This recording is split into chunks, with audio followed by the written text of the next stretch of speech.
We're going to be talking today about chaos and order and how you handle the seasonality of your business as a kingdom-focused entrepreneur. And so I am really excited to just dive into this today because I feel like this is a topic that has been coming up for a lot of the people that we are supporting at our agency, and also like a lot of the people who are in our academy. I want to just start off in prayer before we get started. Dear God, thank you so much for bringing us together today. Thank you for just waking us all up today. Thank you for the rain and the sunshine. Thank you for the longer days where we get to spend more time awake with you. Thank you for restful nights. And thank you for the restless nights. Thank you for the storms that we had here last night. And thank you for being able to wake up and have a little bit of extra time with you in an unexpected way. So I just pray that you'll bless my words, bless everybody who attends this live today. Just help them really to understand the chaos and the order and the seasonality of their business and how it's impacting them right now, and give them wisdom, help them to obey you in these seasons. And I pray all this in Jesus' name. Amen. All right. So chaos, order, seasonality. Let's talk through it. Today is kind of an interesting day for me because I am going live every Tuesday. And last Tuesday, we had a big meeting. The Tuesday before, something else had happened. And I was like, okay, God, I've created this schedule around going live, around being sure that I am recording, because these all get turned into podcasts for our CEO Kingdom Seekers podcast, and they get put into our Regulated Roots Academy vault. And so I was like, God, I want to make sure that I'm being consistent, right? I want to make sure that I am doing things in accordance with what I have said I'm going to do. And so that led me to really just thinking about planning, and led me to think about seasonality. And I realized I hadn't talked on these topics in a while. And so I wanted to bring this in, particularly because we're right now smack dab in the middle of the summer season. We're about, I think, 5 weeks in as of today. And so we're right in the middle. We're at the peak of the summer season. And if you're in the Southern Hemisphere, you're in the peak of the winter season, right? And summer and winter have different purposes in the natural order that God has established than spring and fall do. I see a lot of business owners as they are starting and then as they are scaling and trying to sustain while they continue to grow. I see a lot of business owners struggle with this because they plan to do things in seasons that oftentimes aren't the right seasons. And so just to define seasons, we have the seasonality of the actual 13-week seasons in the world. We have the seasonality of our individual lives. I'm about to be 40 this year. I'm entering into a season of womanhood that is different than others. I'm a parent of 3 high schoolers for the first time ever. So entering into a season of parenting that is new. Individually, entering into a season of marriage that is new. My husband and I have started recently mentoring other couples in marriage. And so what is so fascinating about this is that we have these individual seasons that we all go through. And then we also have these seasons that everybody goes through at the same time. And then we also have seasons in our world that are longer, right? And we see this in the Bible a lot. We have seasons of exile. We have seasons of return. We have seasons of repentance, abundance, flourishing.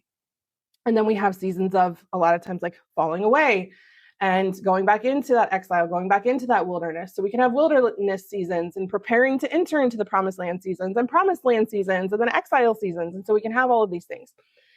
And it is helpful to understand that all of this is explained in the Bible in some really beautiful ways. And so I want to focus in particularly today around the seasonality of the year, and also keep in context that we have individual seasons that are happening, and we also have collective world seasons that are happening. So when you think about this in terms of your business, we don't want to just think about these seasons that I'm going to teach you about today.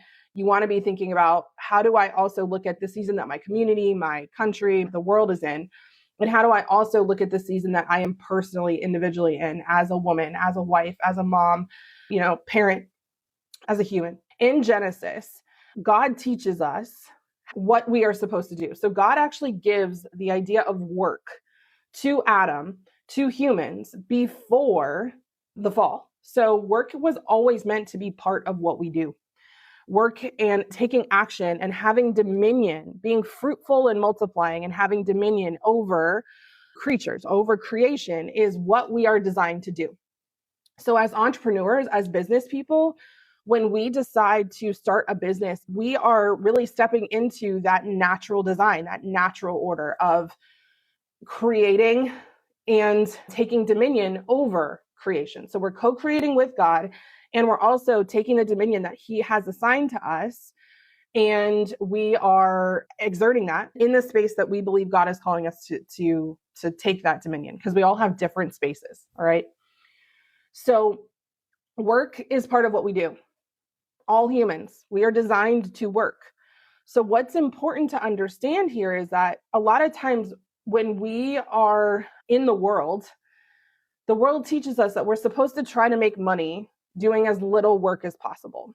Okay. We're supposed to try to earn income and make a ton of money while doing as little work as possible. That is not the way God designed us. All right. We are designed to work. We are designed to take action, to be in motion. Now, God also designed us to rest. Okay. God didn't need to take a Sabbath on the seventh day. He did that so that we understood how important rest was. And so we own the fact that God has designed us to work, and then we also own the fact that God has designed us to rest. Okay. So starting from that point, then it makes sense that, all right, if God designed this and God literally placed humans in a garden to start and He taught them how to work, then using gardening as a metaphor for our work and our business and approaching business like a garden is going to actually be pretty beneficial for us. It's going to help us to make good decisions because it's going to help us understand the seasonality of things, which is what we're talking about. So when we look at gardening, right? And it's so funny, the daily readings today from Mass were about the good seed, right? About Jesus being the sower of the good seed and the enemy being the sower of the weeds. And it was a farming, it was a planting, it was a gardening metaphor. And Jesus uses, of all the metaphors, He uses a lot of gardening and planting metaphors. There's a lot in there around that.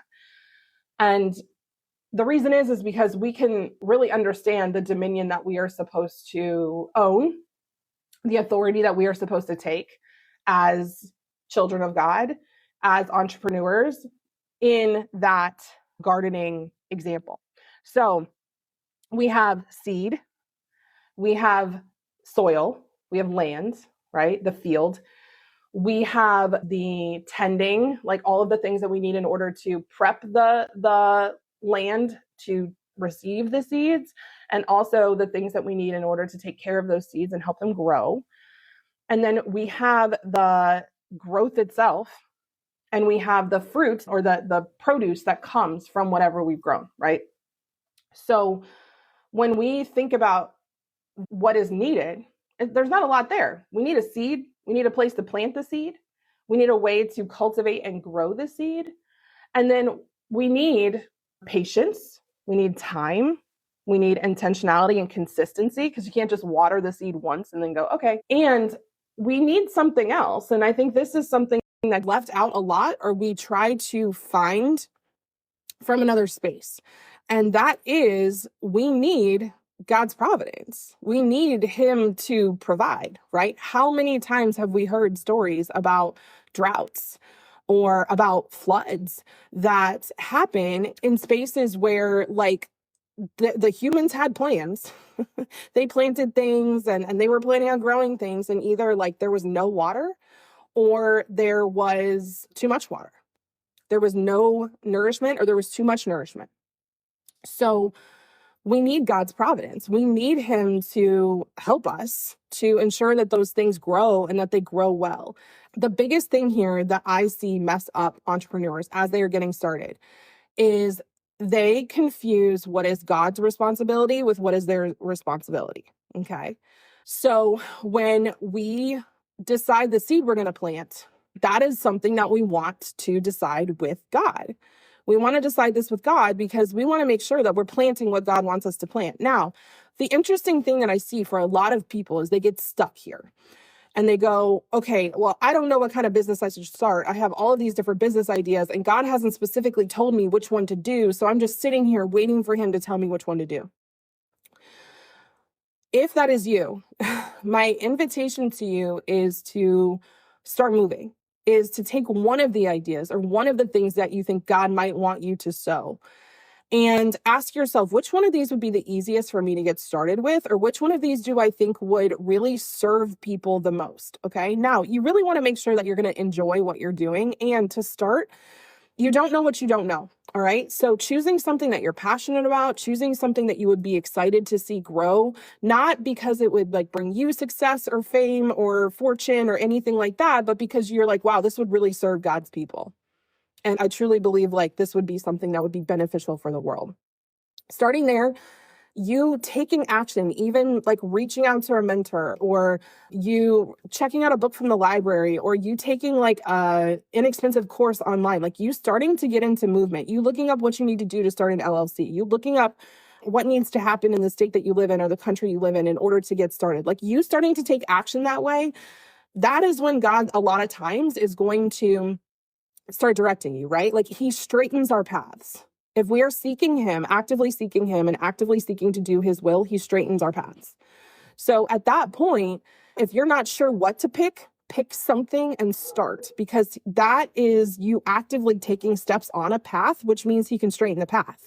If you stay still and wait for him to tell you the exact business to start, the exact thing to do, the exact way to create this, a lot of times you're just going to stay stuck because God needs you to start moving for him to direct you on a path. If you're just sitting still, like it's really difficult for him to like move you, right?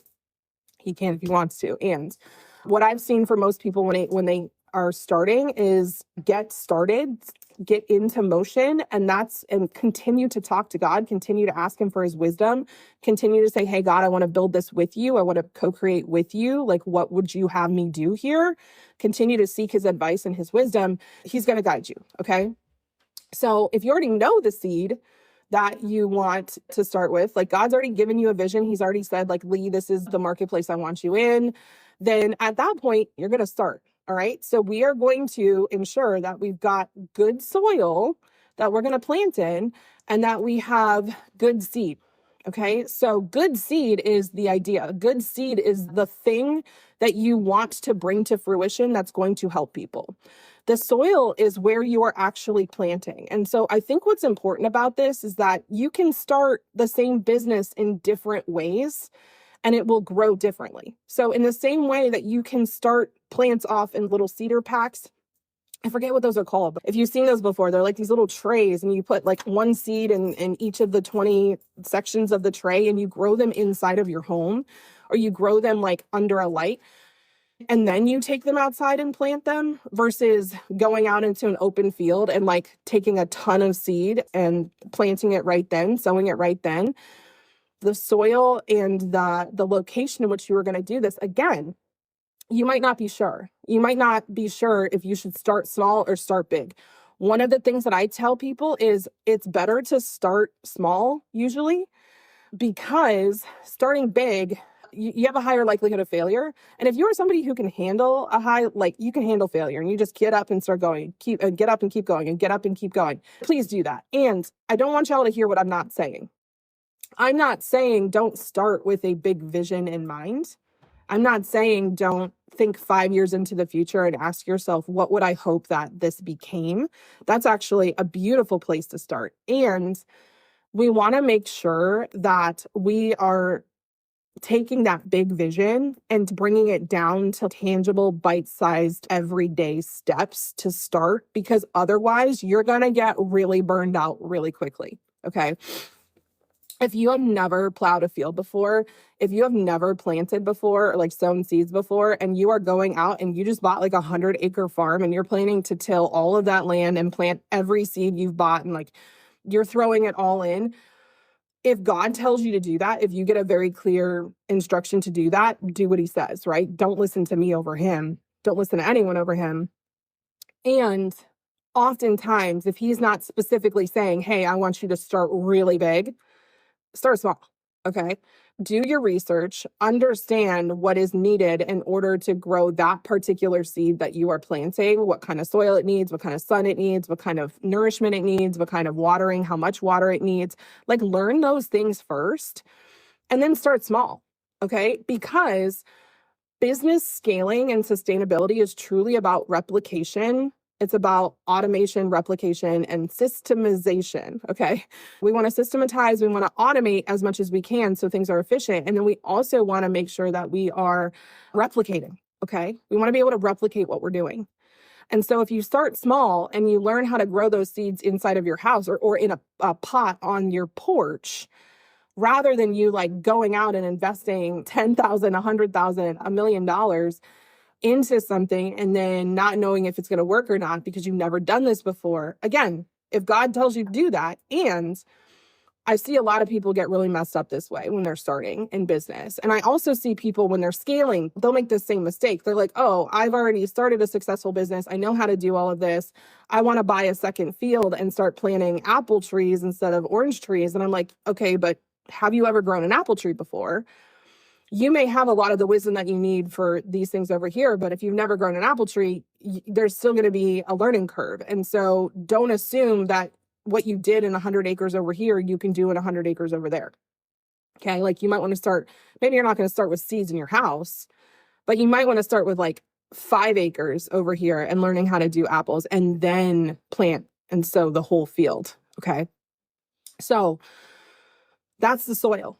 Figuring out where you're going to plant. Now, practically, a lot of times people go, okay, Lee, well, what's a starter pack in your house versus a 100-acre field? This looks like if you are planning on starting like a brick and mortar, maybe you're going to start creating orders in your kitchen rather than go rent an industrial kitchen or even buy an industrial kitchen, right? So you learning how to do these things at the smaller scale and like getting your packaging correct in a way that like feels really good for you, getting your marketing and sales figured out. Because one of the things that I see really throw people off is like they start to produce and all of a sudden they've got a really high demand and they like never plan for that. And that takes them a minute to figure out, oh, okay, I actually have to like start doing more taxes than I thought I did. I have to do quarterly taxes, estimated taxes. I need to actually hire somebody, and now I'm going to do payroll. Like, how do I do all of these things? So starting small is really helpful because it's going to create good problems, right? It's a great problem when you have more demand than you have supply, because at that point you've got evidence that it makes sense for you to go buy a bigger field or at least rent one. It's great when you're running out of packaging and you have to go look for a different supplier because you don't have enough seed, because every time you plant, it comes right up and then it grows and people buy it and you've got to like get more. So you might have to go find a different supplier. Like, that's a beautiful problem. You may figure out that like you need a different hydration system because now you need, gallons and gallons of water versus just like a little bit because you're growing more. Okay, great. Now that's a beautiful problem I get to go solve. So starting small and then having good problems is always a beautiful thing to have happen, rather than starting big and then like not having the demand and then having to answer for that supply. Okay. So we're going to sow, we're going to choose good soil, and then we've got to ensure that we've got a plan for tending. And this is something I see people really struggle with, all right? Tending is boring. Tending is boring a lot of the time, okay? You're just watching and you're doing the same thing every day, going out and you're watering and you don't see any growth. And I could say that another 60 times, okay? So there is a season after you plant and after you choose the seeds, after you choose the soil, after you then actively plant, that you tend, and it's boring. All right. And a lot of times it's where people give up because there's no dopamine in it. In fact, a lot of times you're working pretty hard, you're working pretty diligently, and you just like expended a ton of effort to get this thing created. And now it's all set. And you're watering it and it's like taking a while. I'm currently in this season right now with our Regulated Roots Academy. So I have completely set up our Regulated Roots Academy. It's this beautiful place for people at all stages of entrepreneurship. And it is a place where people can come and get learning about the roots of business. They can understand how to build a business God's way and not build a business and then ask God to bless it. Honestly, I'm so proud of it. It's got a little bit of something for people who like to learn in a lot of different ways. So you can come in there and never interact with a single person. You can interact with people every day. You can be in the chat. You can come on our live calls every week. We have a monthly challenge. It's got like daily prompts that you can come in and do. And we have people in at each level. And it's not growing as fast as my nervous system would want it to grow right now. We created a free spiritual gifts assessment, which y'all are welcome to take. It's at growingifts.com. And so like we've created all of these things. And I'm like, okay, this is awesome. There was a lot of initial interest, which made it make sense to create this. And now we're in this space where I'm marketing it and learning how to market it, learning how to water it every day, in addition to the things that I'm already doing. And it's growing, but like I can't see the growth yet. Does that make sense? So same thing's happening with our podcast. And the podcast is interesting because we've had a podcast for 5 years before this and ended that podcast and started this new one.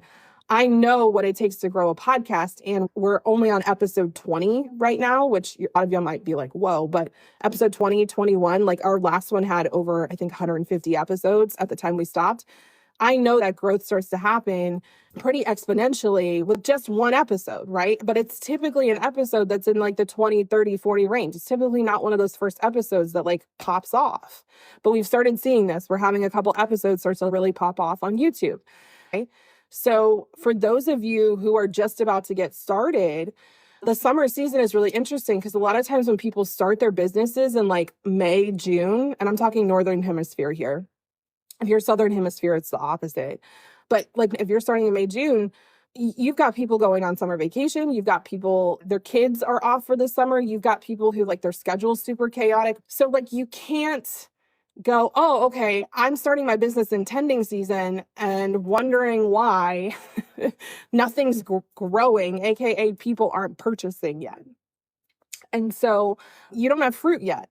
All right. Like you just started in a season, a collective season where fruit isn't a normal thing. And so, yeah, you might have fruit pop off right now. You know, we still sign clients in the summer. We still have people join our things in the summer, but it's not nearly as common as in the spring or in the fall. And the reason behind that is because of the seasonality of how God has designed the world, right? Spring is a time of growth. Fall is a time of harvest oftentimes. And so in springs, you'll have quick growth and you'll have some fruit that happens and people will purchase then. And then you'll also see fruit in the fall when people are really starting to be more reflective and think about what's going to happen the next year and start to invest so that they're good for the next year.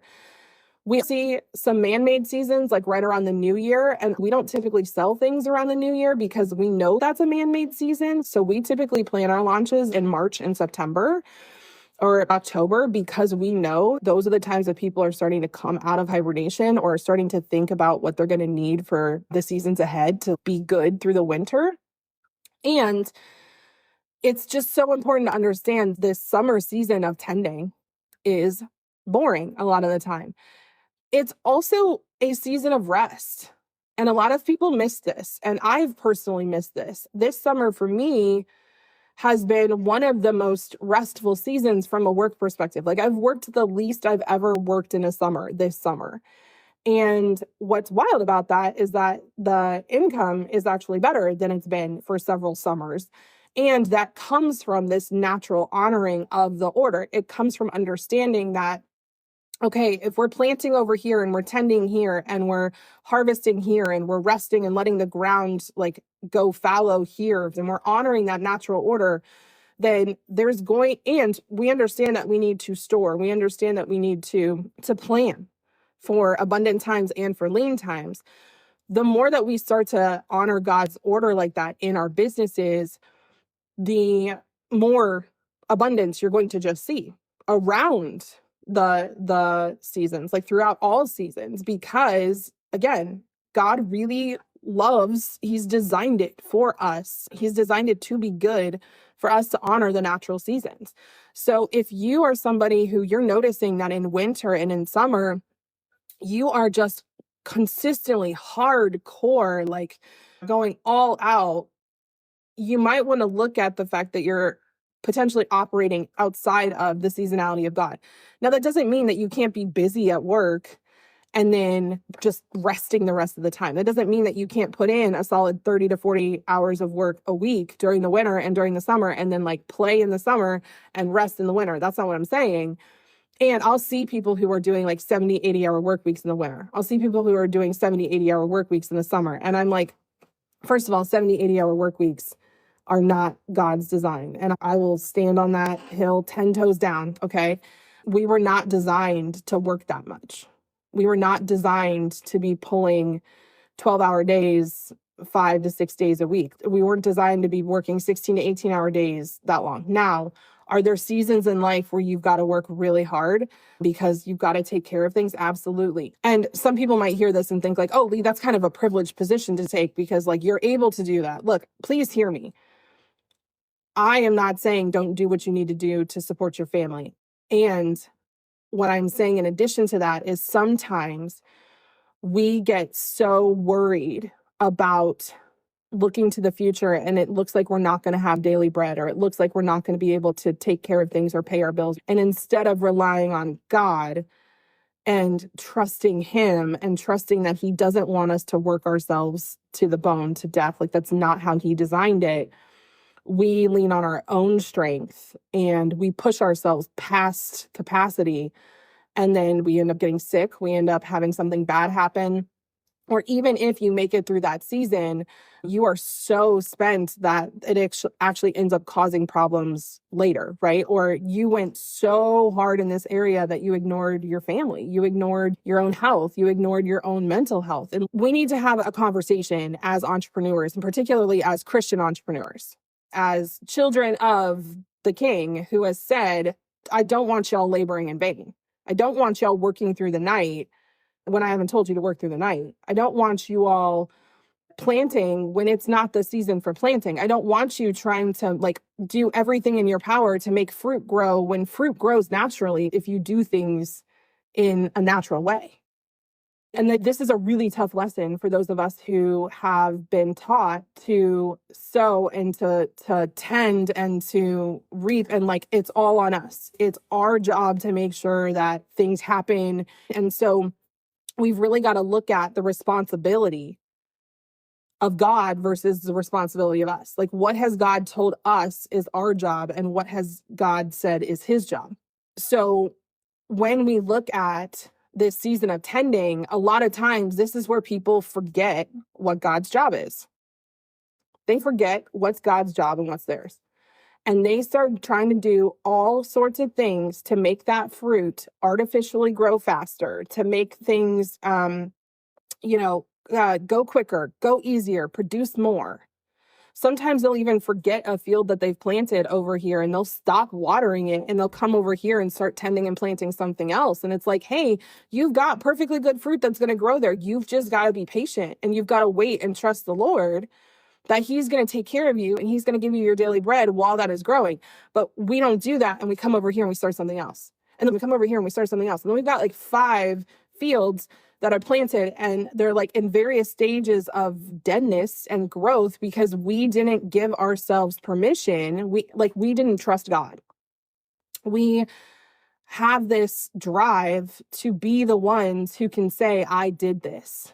And again, tough conversation, but that's pride. That's pride. It is, at the end of this, we want to be able to say that we did it instead of being able to like look at the results and go like, God did this. God's the one who gave me the seeds. God's the one who gave me the soil. God's the one who made sure it rained. God's the one who made sure that these plants grew. God's the one who gave me a 30, 60, 100-fold yield. That was from God. All I did was my job, which was ask him which seed to plant, ask him where to plant it, take care of it, and harvest the fruit. Okay? That's it.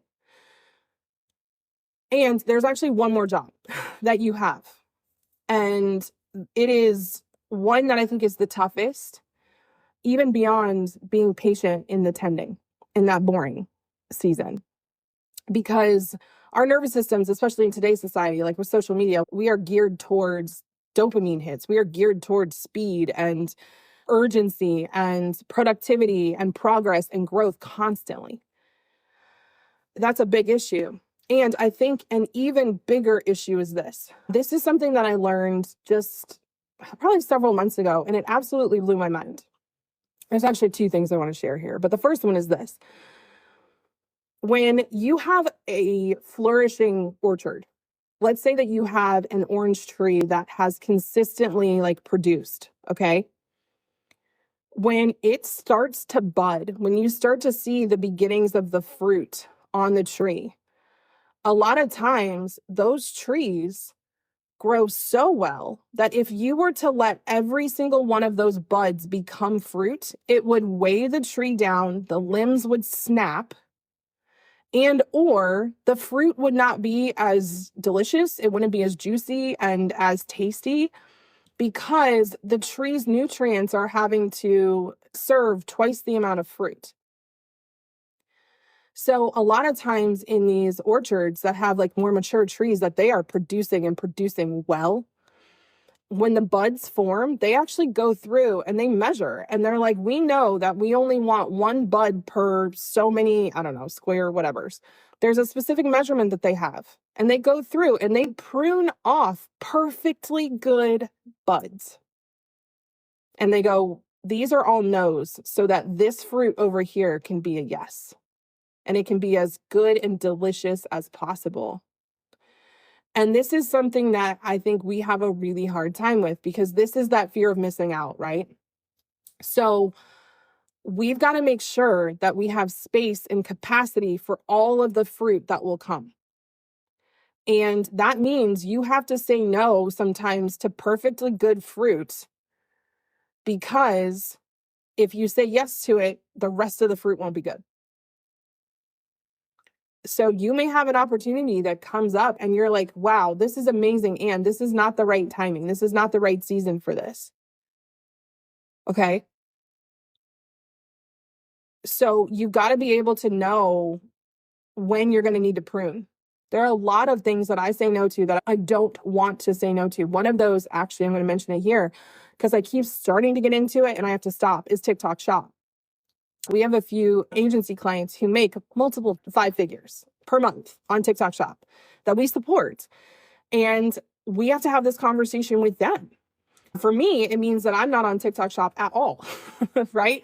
Because as soon as I start putting attention there, I lose attention in the places that I'm truly meant to tend and plant. It is a perfectly good opportunity. And it is a place that we could have that fruit be produced and it'd be amazing. And it takes away from the consulting and the teaching that I know I'm here to do. All right. With our clients, we have to have conversations about, we have a few clients who have brick and mortars, insurance, painting, and home restoration, these sorts of things that we support on an agency perspective. And we have to have this conversation of you might have a project come in that is an amazing project and you still have to hand it off to somebody else because you do not have the capacity for it. All right. If you want to develop the capacity for that, then let's build the infrastructure for it. Let's get the systems in place. Let's do the SOPs. Let's ensure that you are getting structure and let's go buy some more land. Let's go get some more seed. Let's go get some more workers for the fields. Let's get those things first rather than you take this job on, you take this thing on and not have what you need. And then guess what? Your current clients and your future clients are not going to get what they need. Hey, yes, you could definitely have 15 brand deals. You could have 15 brands that you're working with. And if you've got 5 that if you work with them, you produce fruit that is just juicy and gorgeous and delicious and you make 90% versus over here, you end up working 3 times as hard and you get to 100. For me, 90% income at 50% effort versus 100% income at 100% effort, you tell me which one of those you'd probably choose. Does that extra 10% make a difference for you? And if it doesn't decrease the quality of the product, then it's definitely decreasing your quality of life. Because if the quality of the product's not decreasing, that means that you are putting in extra time and extra energy and extra effort. And then where are you sucking that from in your own life? So that's a big piece. The other piece I want to talk about is longevity and how many seasons it can take for your business to truly flourish, to get to the point that you even got to have a conversation about pruning good things.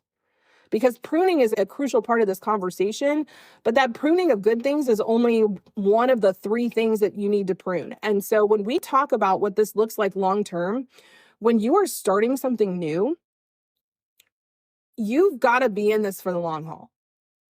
If it truly matters to you, you've got to be in this for the long haul. And people ask, like, well, Lee, how long? Here's the thing. 9 out of 10 businesses go out of business in the first 5 years. And from a statistics perspective, why do those businesses go out of business? It is because they lack resources. They lack assets. All right.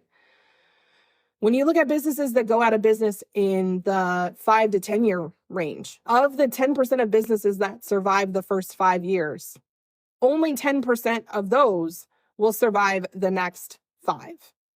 And so those first 5, they run out of assets. They run out of time, they run out of energy, they run out of patience, they run out of money, they don't have the knowledge they need. A lot of times it's just like, well, this didn't work, right? I didn't produce any fruit. Okay. Those businesses that go out of business in that 5 to 10 year range, it's typically not from a lack of fruit. It's that they don't learn how to prune. They don't learn how to steward through the seasons. So they have this feast famine cycle. And a lot of times they just get to the point that they are their own bottleneck. All right. And we work with a lot of businesses that are at that point that are like, well, we want to scale and we want to grow, but we're so tired. And I'm like, well, yeah, because you grew in this really beautiful way, but there's not pruning happening and you're also not adding in more resources, right?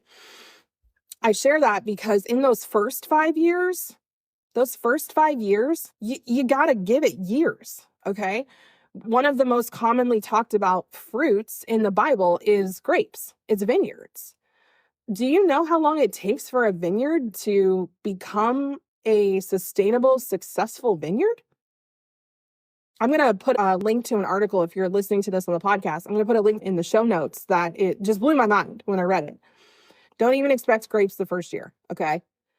The second year, you might see grapes. They're going to be sour. They are going to be bitter. Those are not good grapes to use for anything, especially wine.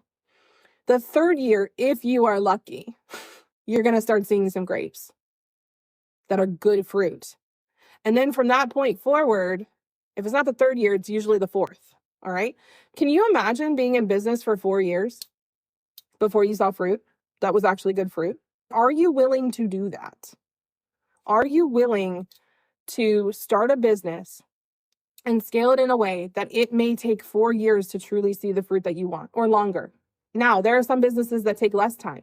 And again, if you've already got some things in the works, like maybe you've already done this before, you're starting like a side business, you're reopening something you've done, like you're replicating, maybe you're doing a franchise or you're doing something like that. Like if you're already replicating a proven system, it's probably going to take less time. If you've already got a field that's got things planted and like you're buying a field from a farmer who's done this for 20 years and he's like, yeah, here's the seed, here's the ground, here's exactly what I did. Like there's still a learning curve. And you're probably going to have success faster. All right. That is why a lot of people choose something like network marketing or a franchise or like buying a business from someone else that's already been established, because you're buying a field that is already planted. Okay. Or you're buying a blueprint and they're like, if you do these things, it does work. All right. So it still takes time and you lose a lot of people in that tending stage. But if you are not doing that, you've got to be willing to give this several years and trust God to sustain you through that time. Because if he is truly calling you to do this, then he will sustain you. Now, he might have you go get a second job. He may have you take out a loan. He may have you move in with your parents. Like he may have you rent out a room in your house. He may have you doing some things that you're like, oh, I never planned on doing that while also doing this. And you've got to be willing to let this fail too. Because sometimes God calls us to business not so that we have this amazingly successful, flourishing business. Sometimes he calls you to business to teach you a lesson. Sometimes you need to learn a lesson in entrepreneurship that you then take back into corporate. Sometimes you need to learn a lesson in entrepreneurship that you then take into ministry, or you take into a nonprofit, you take somewhere else.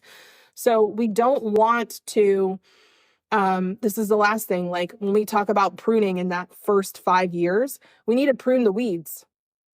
We need to make sure that we're pruning the weeds. And the weeds are the doubts and the fears and the anxieties and the worries. And the weeds are also the expectations. Expectations can be just as big, if not worse, weeds in your field, in your business, than fear. Because you expecting that things are going to go in a certain way, you expecting that, oh, well, I know Lee said that it takes 4 years or 5 years, and I'm sure it'll go faster for me. You expecting to sign 100% of all clients who do an inquiry call with you.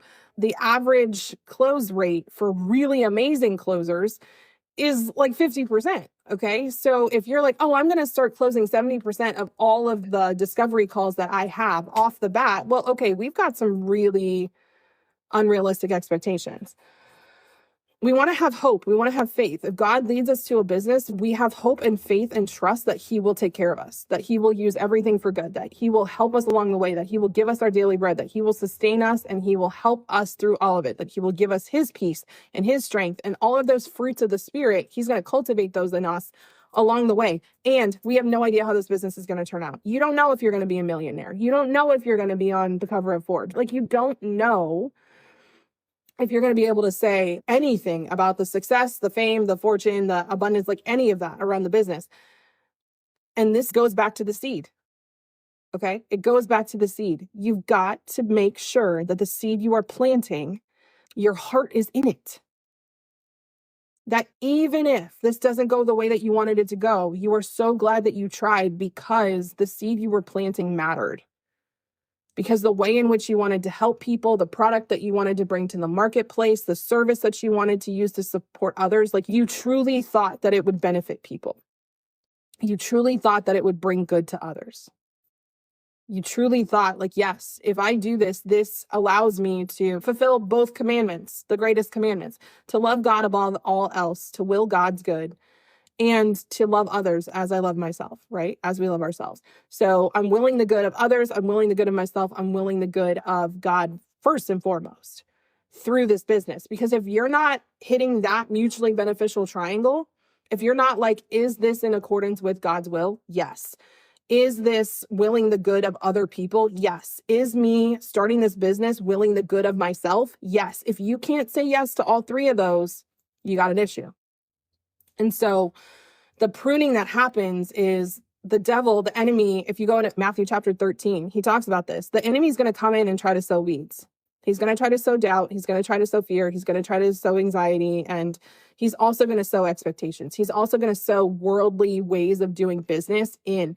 And if you are not intentional about pruning those weeds, if you are not intentional about ensuring that you're protecting against that, because in the gospel story, the weeds are so mixed in with the fruit that God just says, wait till the end. When Jesus comes back, we'll sort it then. And this is where context is really important, because if you are sowing and you start to see weeds pop up, or you've got a garden in your yard and you start to see weeds pop up, we know what to do. God has taught us that that is the natural order of things, to weed those things out. All right. And he may ask you to plant in a heavily weeded area and say, I want you to grow your fruit here.